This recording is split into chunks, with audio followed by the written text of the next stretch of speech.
What's up, everybody? Today I wanted to do something a little bit different, and as you can see up on the screen, I have the D&DBeyond homebrew content. Now, any videos that I put out on the channel previously, such as the D&D campaign, the magic items, the overpowered spells, generally speaking, a lot of the spells have done very well, as have the magic items.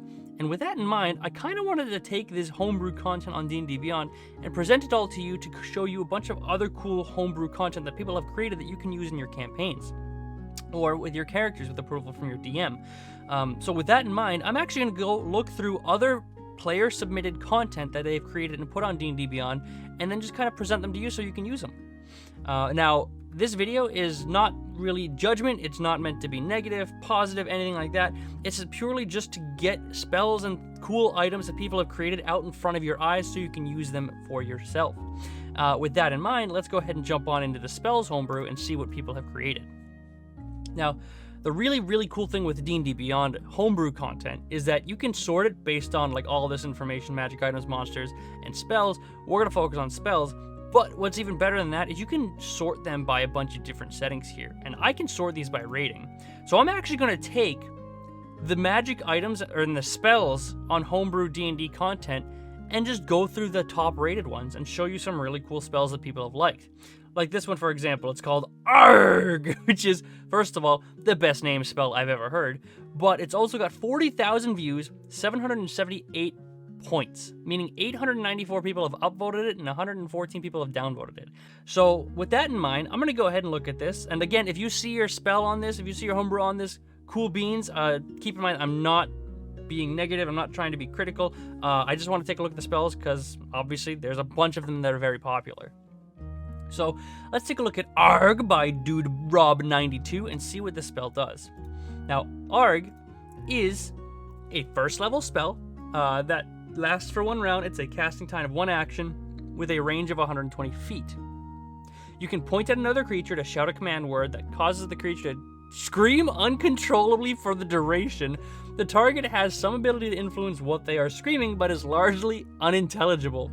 While screaming, the target is naturally unable to cast any spells that require a verbal component, and any creature able to hear within 10 feet of the target is also deafened. Creatures unable to speak are unaffected by this spell. There's more than one way to silence a wizard. Jerry the Bard. Okay, this is awesome. I love this. This not only is it's a first level spell, so it's nothing too powerful, but just the imagery of and then the person just screams at the top of their lungs trying to do stuff while they're being attacked by firebolts and the fighter and everything like that. This is fantastic. I love this spell. Now, granted, you could still be screaming and attack. You could still be screaming and cast spells that don't require a verbal component, so you can still cast other things, but I think this is hysterical where if you don't have silence prepared, or if you want to have a different bit of flavor for silencing a wizard, this is a really fun and unique way to do that, and it's just great. Alright, next we have the Kantrip Origami, which had a whopping 727 points, the second most upvoted cantrip or spell here by Kale Reader. You magically fold and animate a tiny piece of paper or similar material such as a leaf within range. You can fold it into one of the following shapes. A boat. The boat floats on and is not destroyed by water. When placed in water, you can mentally direct the boat to move in any direction along the water's surface at a speed of 5 feet per round. The boat is able to carry a single tiny object that weighs 1 pound or less. A crane. The crane has a fly speed of 10 feet. You can mentally direct the crane, move, or name a location within 1 mile you know of. The crane will fly to that location and land, becoming inert. The dog has a movement speed of 10 feet. You can mentally direct the dog to move. If a creature hostile to you moves within 10 feet of the dog moves up to its speed toward it and gives off a loud barking noise. Afterwards, the dog unfolds itself and becomes inert. A flower. The flower is controlled by the time of day. It is open during the day and closed at night. During sunrise and sunset, the flower slowly opens and closes respectively. And the samurai. The samurai has a movement speed of 5 feet. You can mentally direct it to move. The samurai always points his sword in the direction of the nearest castle or fort. You can have up to 5 pieces of origami active at once. That's kind of cool. It's nothing game-breaking. It's nothing overpowered, but it's pretty cool. Honestly, the boat, not much you can do with the boat, but the crane being able to fly 10 feet per round and then fly within a mile. That's pretty cool, considering you can make it out of paper, where you can write a note on the crane piece of paper, make it a crane, and then send it off for a mile. It's kind of like a lesser version of Animal Messenger in that sense, but it has the restriction of a mile, and it's very slow. The dog, the flower, and the samurai are all kind of cool flavor things, but realistically the crane is probably the most useful here. But that is a really cool cantrip, and I love the concept of that. It's a very good job, Kale. Alright, next, the third most upvoted is Facepalm. Facepalm is a cantrip. You slap your head with a mighty magical power, alerting every creature within a 600-foot radius that something disappointing has happened. Can you imagine just... How hard are you slapping your head? Are you face palming that 600 feet radius? That is 1,200 feet circle, 1,200 foot diameter. Oh my god, that is amazing. This is one of my favorite spells in the game. I would probably take Cantrip just because it's funny, because it's 600 feet, so people know something disappointing happened. So when someone succeeds on their ARG saving throw, you can then cast Cantrip to let everybody know that they succeeded their saving throw, and that it's very disappointing. That is amazing. Just... Oh...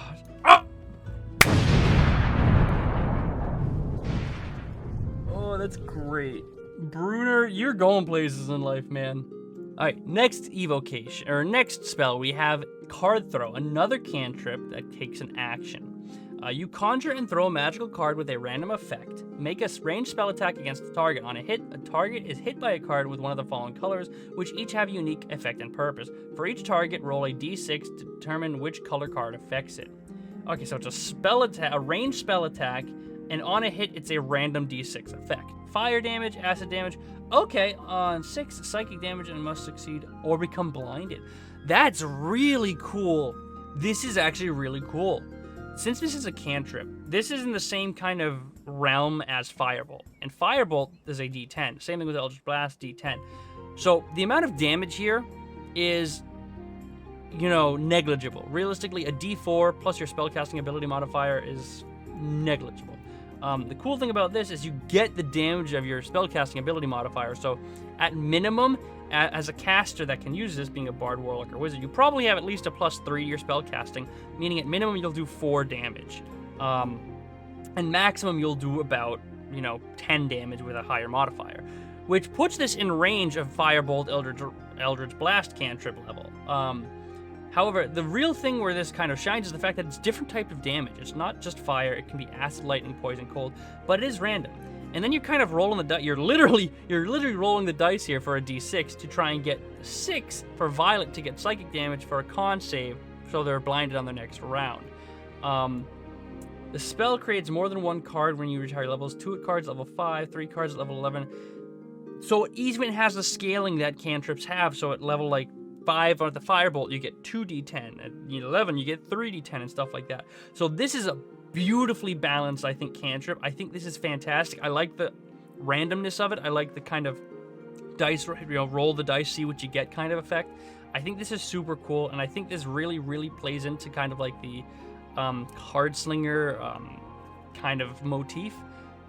Beautifully made spell. I think this is fantastic. Dr. Z, you're going places, man. All right, next we have Analyze Blood with Asmodeus 324159. First level spell, it's a ritual cast as an action. You read a necromantic energy trapped in blood like a book. You immediately learn whether you have analyzed blood from the same creature before or when it was the last time you analyzed the blood was.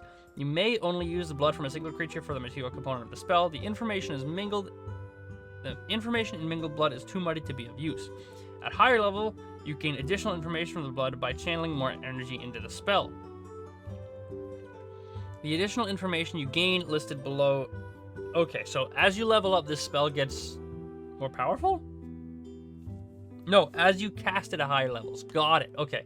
If you cast this at 2nd level, you know the creature whose blood type this is. At 3rd level, you know if blood carries any diseases or poisons. You also know if the blood is acceptable for transfusion. At 4th level, you know if the creature is still alive. At 5th level, you know the creature's name. age, and alignment. At 6th level, you know whether the creature is on the same plane of existence at the time of the cast. 7th level, you know the approximate location of the creature with a margin of error of 1 mile. 8th level, you know the memories for the last 12 hours. And 9th level, you know the memories of the creature within the last 24 hours. That's really cool. I love this spell. This is so cool. The fact that you can cast this at different levels to get different bits of information balances it, I feel like, in the perfect way, where you get information from the blood, and the higher and the more energy you cast into it, the more information you can get. Things like knowing the creature's name, that's crazy. Knowing what they're around the same plane of existence, knowing their location within a mile. This is all super cool stuff. I love this spell, and I might actually use this spell in one of my campaigns. Okay, I'm torn between I was gonna say I'm torn between Death Wish and Thousand Cuts, and then I saw Absorb Elephants, and I just gotta know. Anyways, that's it for this video, everybody. Thank you all very much for watching. If you liked it, please let me know in the comments below. I'd love to hear your feedback. I might make a series out of this, I'm not entirely sure. And if you have any homebrew that you'd like me to look at, be sure to send it to me in the comments or message me on YouTube, and I'll be happy to look at it, because there's 3,737 pages of all of these spells that I have to go through, so yeah, it's gonna be a good time. Again, thank you all very much for watching, and I'll see you in the next one.